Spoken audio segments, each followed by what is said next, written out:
আমি শুধু পারি কৃতজ্ঞ থাকতে। আমি মেনে নিই আমি কারো ভালোর জন্য কিছু করতে পারিনি কখনো। আমার জন্য অবশ্য অনেকেই করেছে।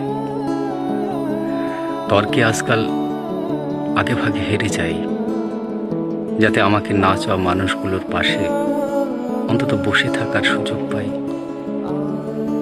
দ্বিধা আর শঙ্কা নিয়ে প্রত্যেকটা মুহূর্ত আমি সুন্দর এবং স্বাভাবিক এক মৃত্যুর চিন্তা করি।